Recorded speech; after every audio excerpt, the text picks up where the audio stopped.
Welcome to study session 5, Factors Influencing Listening Efficiency.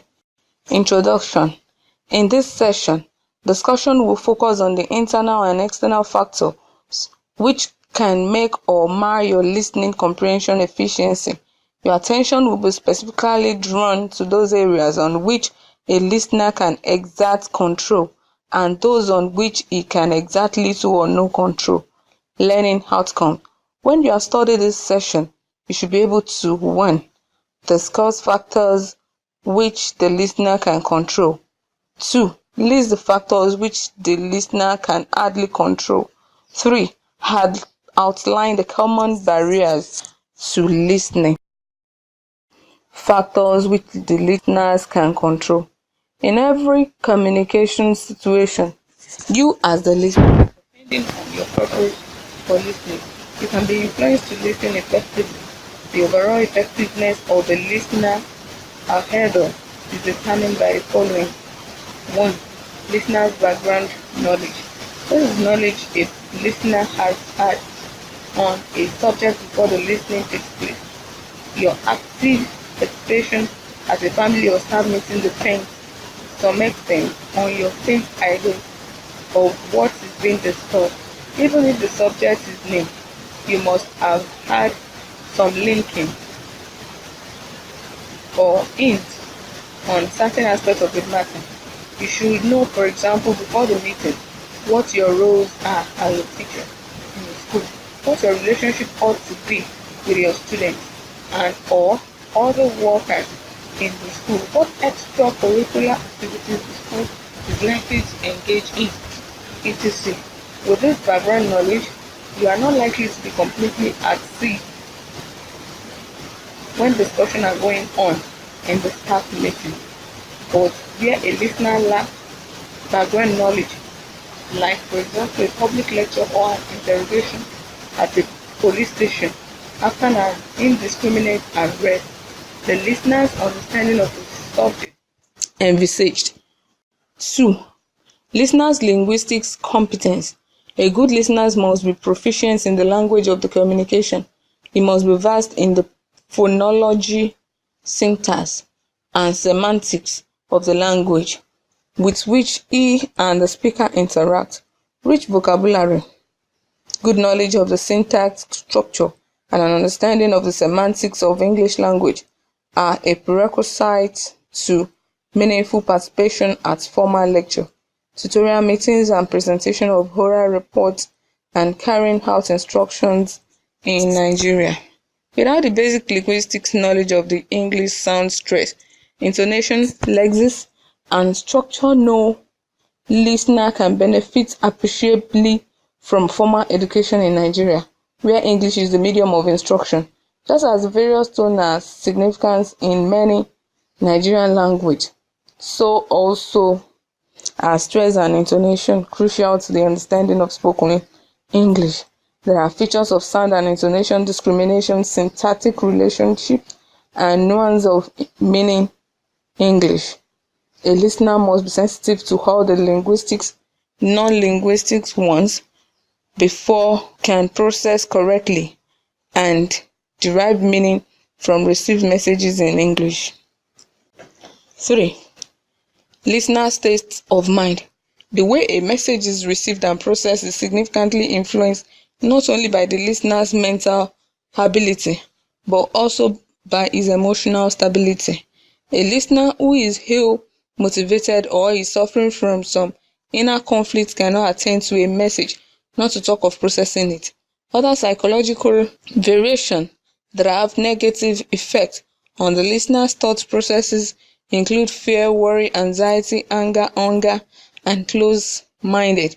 A student who is not sure of how to get the next meal or is constantly thinking of unresolved misunderstanding between his or her mother and father cannot concentrate during lecture. An unread letter can interfere with that listening process. A good listener must therefore be motivated and interested in the message he is receiving. He also should show a desire to participate in the communication act. This is why a listener must always possess a perceived strong purpose To listen to an instruction during a lecture, in an academic discussion, during a dialogue or an interview. Factors which the listener can hardly control. There are many external factors over which the listener can exert little or no control. These variables are mostly present in the communication situation itself. Oftentimes, the listener does not know how much about the characteristics of a speaker, the place or environment in which the communication took place, and even the message itself. Let us examine each of these subtopics. The speaker's attributes. The qualities of a speaker possesses and or manifests can make or mar the listening effectiveness of the receiver of the message. Even where the listener is intelligent and has good command of language of communication, he may still be unable to process the message heard accurately owing to the speaker's negative qualities. These are speaker's negative attributes. Rate of speaking. A speaker whose speaking rate is too fast or too slow does not help his listeners. A speaking rate that is faster than 175 words per minute in an hour's lecture is regarded as too fast by listening experts. The listeners would not be able to cope. Conversely, a speaking rate slower than 100 words per minute is considered too low for listening undergraduates. Listeners may doze off during the lecture, although it might be possible to slow down a terribly fast speaker if both communicators are familiar with each other. It may not be polite for a listener to tell a speaker to increase his speaking rate when a listener is faced with either of the situation. He or she must adjust by actively participating in the act and not faking attention or feeling discouraged, striving to make sense of what is listening to should be the major concern. Fluency. Another speaking qualities that can influence listening effectiveness is fluency. The more fluent a speaker is, the better understood he is. But when a speaker allows his message to be punctuated by many vocalized pauses, mannerism, and by digressions, it may be difficult for the listeners to be effective.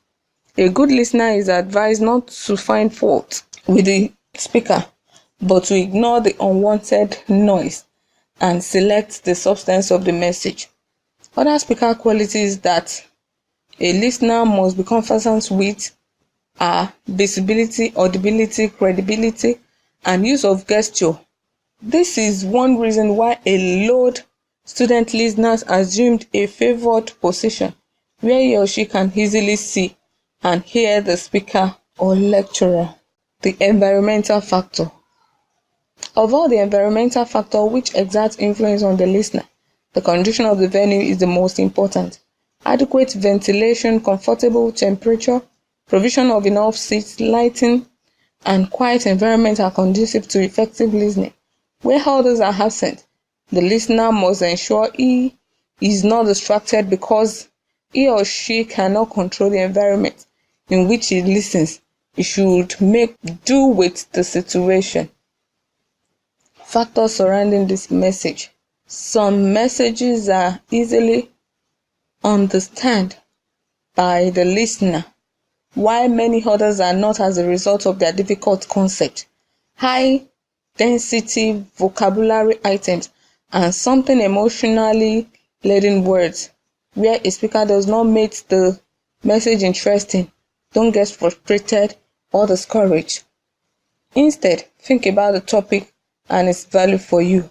As for emotionally laden words, reduce their impact on you by developing a defense mechanism against them.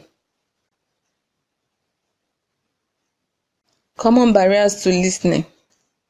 There are many things that get in the way of listening, and you should be aware of this barrier in order to become a more effective listener. Barriers and bad habits to effective listening can include 1. at a time.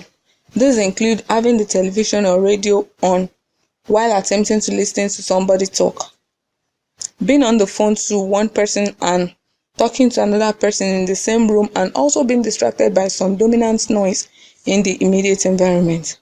You find the communicator unattractive, and you pay more attention to how you feel about the communicator and their physical appearance than to what they are saying. Perhaps you simply don't like the speaker. You may mentally argue with the speaker and be fast to criticize, either verbally or in your head.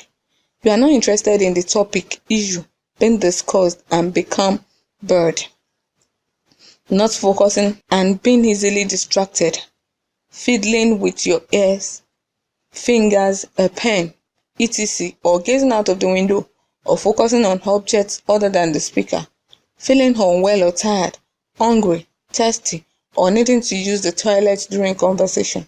Identifying rather than emphasizing, understanding what you are hearing, but not putting yourself in the shoe of the speaker. As most of us have a lot of internal self-dialogue, we spend a lot of time listening to our own thoughts and feelings. It can be difficult to switch the focus from I or me to them or you. Effective listening involves opening your mind to the views of others and attempting to feel empathetic. 7. Sympathizing rather than empathizing. Sympathy is not the same as empathy. You sympathize when you feel sorry for the experience of another. To empathize is to put yourself in the position of the other person. 8. You are prejudiced or biased by race, gender, age, religion, accent, or past experience. 9. You have preconceived ideas or bias. Effective listening include being open-minded to the ideas and opinions of others. This does not mean you have to agree, but should listen and attempt to understand. You make judgment, thinking, for example, that a person is not very bright or is underqualified, so there is no point listening to what they have to say. Previous experience. We are all influenced by previous experience in life. We respond to people based on personal appearances, how initial introduction or welcome were received, and or previous interpersonal encounter. If we stereotype a person, we become less objective and therefore less likely to listen effectively. Preoccupation. When we have a lot on our mind, we can fail to listen to what is being said as we are too busy concentrating on what we are thinking about. This is particularly true when we feel stressed or worried about issues. 13. Having a closed mind. We all have ideals and values that we believe to be correct, and it can be difficult to listen to the views of others that contradict our own opinion. The key to effective listening and interpersonal skills more generally is the ability to have a truly open mind, to understand why others think about things differently to you, and use this information to get a better understanding of the speaker. Study session summary. In this study session, you have discussed the internal and external factor which influence general listening efficiency. You have explored how a listener's state of mind can hinder or facilitate attention to and understand of messages. You have also discussed the importance of competence in language of communication, knowledge of the speaker, and the environment to purposeful listening.